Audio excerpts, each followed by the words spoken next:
Emprender para mí es la tarea fundamental de lo que he hecho a lo largo de toda mi historia. Os hablo, por tanto, desde la experiencia. Todas las actividades económicas se pueden desarrollar en el régimen jurídico cooperativo.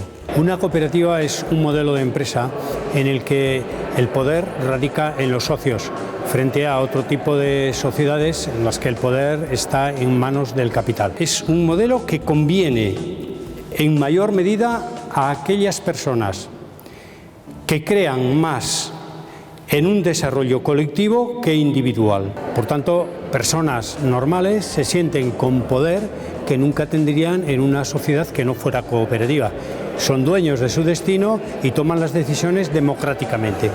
En el modelo cooperativo se crea riqueza social, pero no se crea riqueza individual.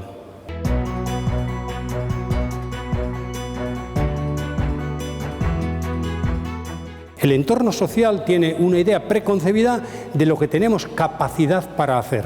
Cualquiera de todos los que estamos aquí tenemos capacidad para desarrollar proyectos de gran ambición. El trabajo es el factor fundamental para el logro de los fines que persigue una cooperativa. Cooperemos entre las cooperativas y seremos más fuertes. Hoy el modelo individual de cooperativa en su localidad de nacimiento se va a encontrar con todas esas dificultades inherentes a un mundo que no tiene fronteras.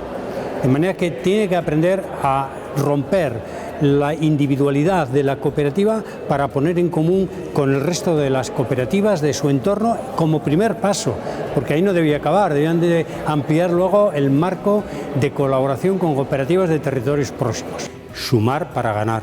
¿Quién no estaría dispuesto a ceder algo de su capacidad autónoma para alcanzar mejor las finalidades que persiguen?